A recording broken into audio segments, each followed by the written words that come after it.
Assalamualaikum warahmatullahi wabarakatuh. Perkenalkan, nama saya Nisa El Amala. Saya dari Satker IAIN Madura. Saya sedang mengikuti Latsar CPNS di PDK Surabaya pada gelombang 1 ini, menempati angkatan 3, kelompok 4. Nah, yang pertama saya akan membahas tentang pemahaman di etika publik ini.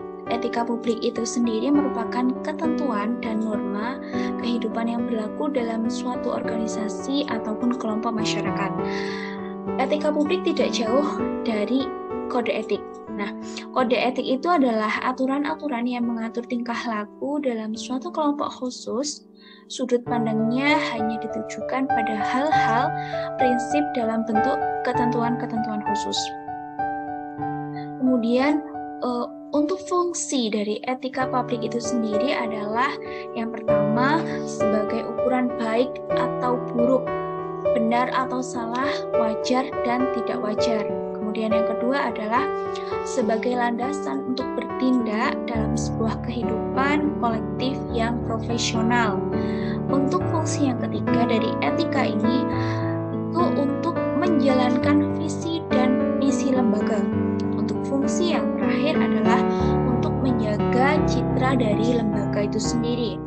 Kemudian prinsip-prinsip dalam etika publik itu ada beberapa. Yang pertama adalah keindahan, kemudian persamaan, kebaikan, keadilan, kebebasan, dan kebenaran.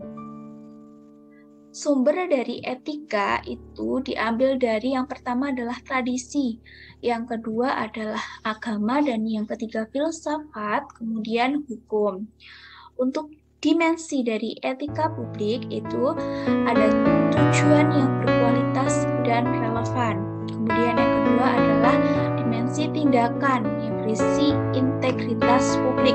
Kemudian yang terakhir adalah modalitas. Modalitas ini terdiri dari transparansi, akuntabilitas, dan netral.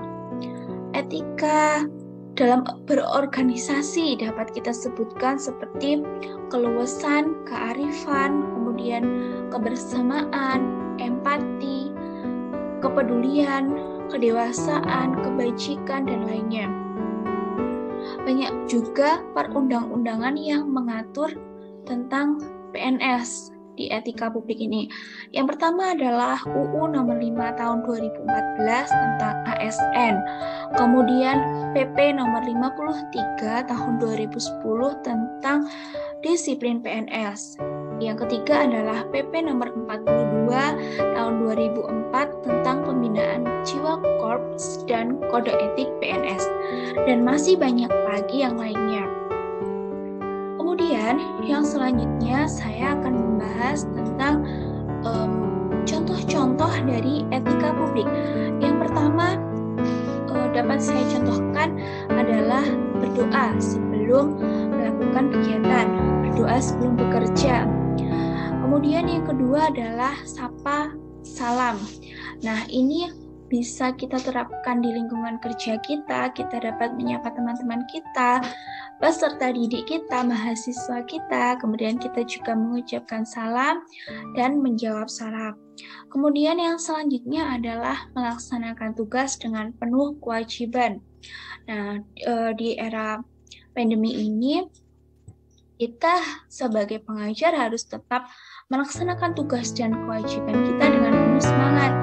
Nah, untuk sebagai seorang pendidik, saya harus mencari solusi-solusi yang dapat saya berikan, dapat saya sampaikan kepada anak-anak, contohnya dengan menggunakan berbagai aplikasi seperti Zoom, Google Meet, WhatsApp, video call di WhatsApp, kemudian menggunakan Google Classroom, menggunakan Edmodo, Quizzes, dan lainnya.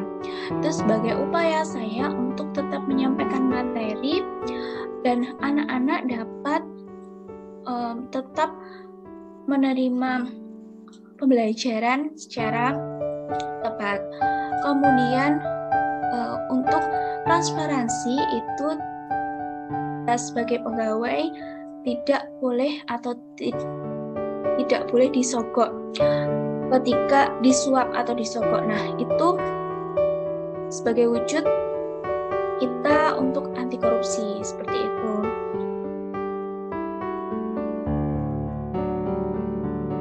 Nah, itu saja yang dapat saya sampaikan sebagai pemahaman dan juga pengertian serta contoh-contohnya dari etika publik yang dapat saya sampaikan. Apabila ada kurang lebihnya, saya mohon maaf. Wassalamualaikum warahmatullahi wabarakatuh.